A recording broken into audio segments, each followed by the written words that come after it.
Okay, so AI, wow, it's really moving, huh? I mean, we've got Mistral AI, they just banked $150 million.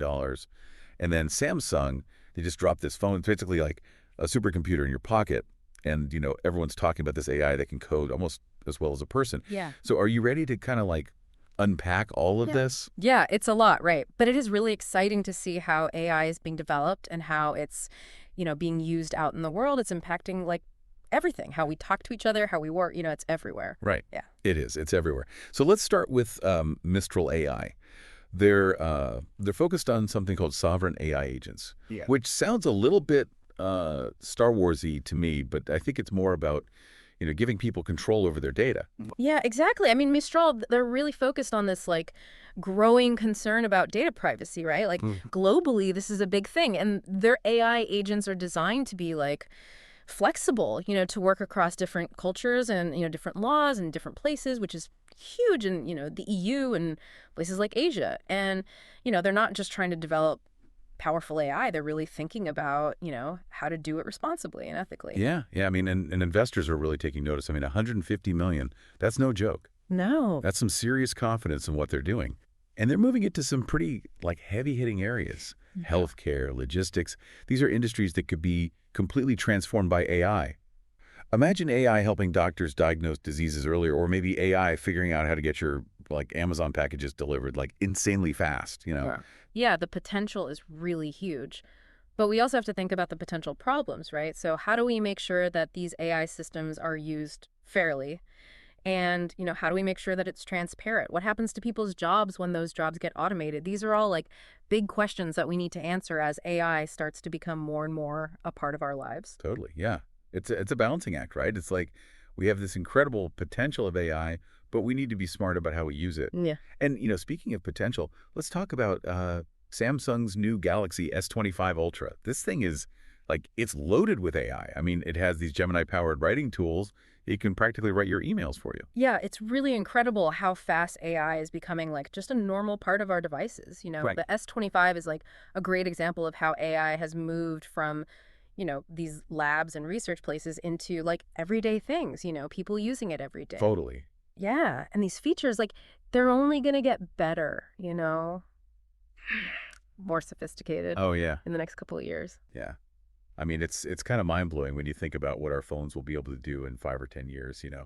But let's not forget about the big algorithm in the room, GPT-5. Everyone's talking about it. It's coming out soon. Mm-hmm. And the rumor is it has near human coding accuracy, like 99.99% on like all the benchmarks. It's pretty wild, right? It makes you think about like what jobs are going to look like in the future. If AI can code as well as a person, does that mean programmers are going to be out of a job? Or is it going to free them up to do like more interesting, more creative work? It's something that people are like really debating right now. And, we'll talk more about that later on in this deep dive. But Definitely, yeah. We'll have to pull our listeners about that one. I'm really curious to see what everyone thinks. But before we go too far down that rabbit hole, of like existential, is AI going to replace us all? Kind of thinking there were a few other developments that I thought were interesting too. yeah. We were just talking about AI that can like write your emails, but now we're going to talk about AI that could actually like replace even more jobs. And specifically, we're seeing something called agentic AI starting to emerge. Agentic AI. Okay, that sounds a little, I don't know, a little ominous. Can you break that down for me? What is that, and why should I care? Okay, so think about this. What if you had like a really, really efficient assistant, who could not only like schedule your meetings and book your flights, but they could also manage like huge projects and debug software, even make strategic decisions. Wow. That's what agentic AI is. It's like AI that can handle these multi-step tasks, it can learn from its experiences, and it can even adapt, when things change. Okay, so it's not just like automating the easy stuff. It's actually like taking on these roles that require, more intelligence, I guess. Exactly. And that's where it gets really interesting and maybe a little bit scary for some people. We're already seeing companies like Microsoft and OpenAI developing these agentic AI systems. And the potential is, I mean, it's really huge. Imagine AI managing like entire supply chains or, optimizing energy grids or even helping with scientific research. Okay, so the upside is like crazy efficiency, solving problems on a scale we haven't seen before. But I'm guessing there's a downside here too. Right. Oh, The big question is, what happens to the people who are currently doing those jobs, you yeah. know? Studies show that almost 40% of administrative tasks were already being automated back in 2023. Wow. So as agentic AI gets even better, we could see, a lot of people losing those jobs. Yeah. So, what does this all mean for the future of work? Like, are we all going to be replaced by robots eventually? Not necessarily. I think it's more about, adapting and learning new skills. Yeah. As AI takes over more of the routine work, we're going to have to focus on developing skills that are uniquely human, like creativity, critical thinking, being able to solve complex problems, and emotional intelligence.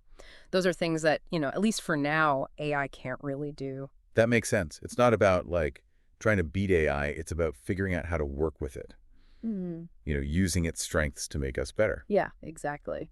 So what other, cool AI stuff is coming up? Is there anything else that's going to make my life easier or, potentially put me out of a job? Well, there's one development that's really exciting, especially for healthcare. Multimodal AI. Have you heard of that? Multimodal AI. Yeah, it sounds familiar, but I'm not sure I could actually explain it. Yeah, so basically it's about AI systems that can process and understand different types of data all at the same time, like text and images and sound.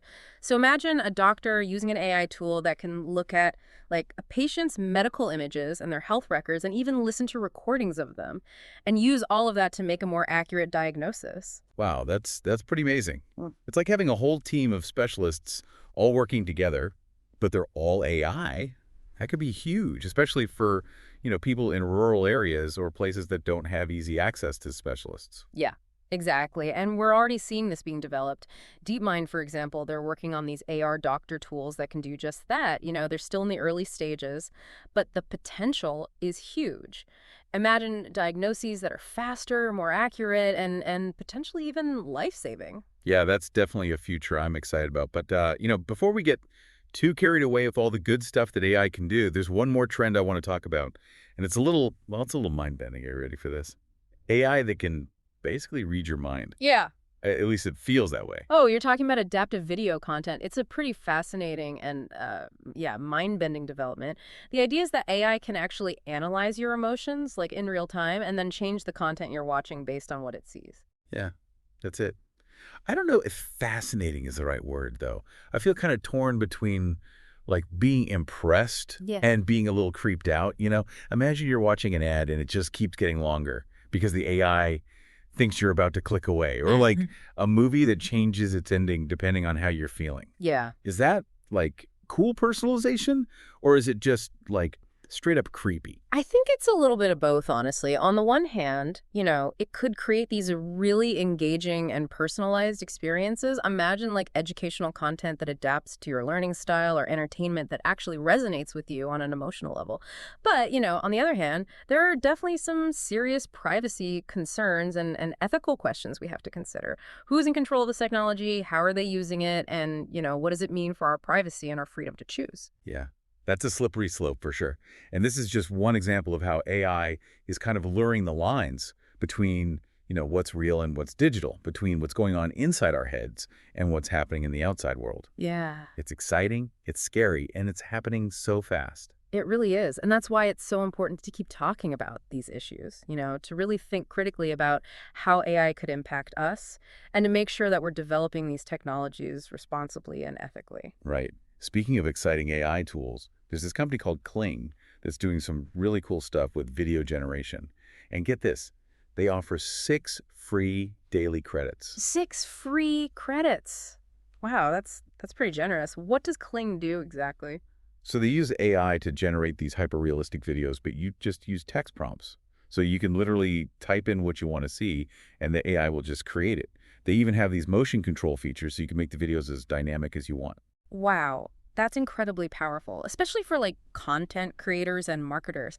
Imagine being able to quickly create personalized ads for different groups of people or even, put together whole video campaigns with just a few clicks. Exactly. And the fact that they're offering free credits means anyone can try it out. So whether you're, a marketer, a filmmaker, or just someone who's curious about AI, I would definitely recommend checking it out. Definitely, I will. And, this kind of brings us back to what we were talking about earlier. AI is changing so fast. Just a few years ago, something like this would have seemed like science fiction, but now it's real and anyone with an internet connection can use it. It's mind-blowing, how quickly things are changing. It makes you wonder what other crazy AI tools are just around the corner. I know, right? We're really living in a transformative time, and it's both exciting and, a little bit scary. Yeah, it is. But it's also a time of incredible opportunity. If we embrace the potential of AI, while being mindful of the risks, we can build a future that's both innovative and fair. A future where technology helps us solve some of the world's biggest problems. Yeah, I like that. So before we move on, let's just quickly recap what we've covered so far. Sure. We started by talking about Mistral AI and their focus on sovereign AI agents, which are all about data privacy and adapting to different cultures and regulations. Then we talked about Samsung's new Galaxy S25 Ultra, which is jam-packed with AI features that are changing how we use our phones. And of course, we couldn't ignore GPT-5 and its, almost human-level coding skills. It really makes you think about the future of work and the potential for AI to automate a lot of jobs. We also talked about the rise of agentic AI, which is basically AI that can do those really complex, multi-step tasks, almost like a human assistant. And then there's multimodal AI, which is AI that can understand lots of different types of data at the same time. This could be huge in healthcare, leading to faster and more accurate diagnoses. And who could forget about adaptive video content? That's where AI changes what you're watching based on how you're reacting. It's pretty wild, but it also raises some ethical questions. Yeah, definitely. And finally, we touched on how AI could revolutionize drug discovery, which could lead to a whole new era of personalized medicine. It's been quite a journey so far. It has. And we're not done yet. All right, so we've covered a lot of ground here. We talked about sovereign AI, AI doctors, even AI that can kind of like read your mind. But before we finish up, I want to circle back to one tool that I thought was really cool. Kling, I mean, come on, creating like Hollywood-level videos from your living room, that's pretty awesome. Yeah, it's a total game changer for like anyone who works with video. I mean, just the fact that you can create these like super realistic videos just from like typing in what you want. It's amazing. It's like having a whole team of, animators and video editors at your fingertips, all thanks to AI. Right. And for anyone listening who hasn't checked it out yet, Kling has 6 free daily credits. So you can literally start playing around with this technology like right now. That's smart of them. It lets people really see what it can do. And I bet once they see how powerful it is, a lot of those free users are going to end up subscribing. Yeah, probably. It's not just about the technology itself. It's about how easy Kling makes it to, actually create stuff. Imagine making a different video ad for every city you're targeting, or, educational videos that change based on how each student learns. Yeah, the possibilities are huge, especially when you think about how much time and money it usually takes to make, really high quality video content. This could be a game changer for small businesses, teachers, anyone who wants to use video, but, doesn't have a ton of resources. Definitely. And speaking of, pushing the boundaries, we talked about adaptive video, where AI changes what you're watching based on your reactions. It's kind of a double-edged sword, though, right? For sure. I mean, it has the potential to be super personalized. Like, imagine a learning platform that gets harder or easier depending on, if you're understanding the material, or a movie that, like, subtly changes its tone to match your mood. It's like the ultimate in customization. But then there's, like, the other side of that, the potential for, someone to manipulate you. What if an ad just keeps getting longer and longer because the AI knows you're about to click away? Or what if, a news site starts showing you like more and more extreme content because that's what keeps you watching? It's a little creepy when you think about it that way. Yeah, for sure. I think it just shows how important it is to talk about the ethics of these technologies. As AI gets, more powerful and more a part of our lives, we have to make sure things are transparent and that people have control over how it's used. Absolutely. Yeah. It's easy to get, excited about what AI can do, Mhm. but we also need to be aware of the potential downsides and work to, avoid them. Yeah. And I think that brings us back to something we've been talking about this whole time. We need to keep having these conversations, as AI keeps evolving. It's not just about like understanding the tech. It's about, deciding how we want it to be developed and used. Exactly. And that's where our listeners come in. We want to hear what you think about everything we talked about today. Head over to our website or our social media and tell us, what you're excited about, what you're worried about, what questions you have about the future of AI.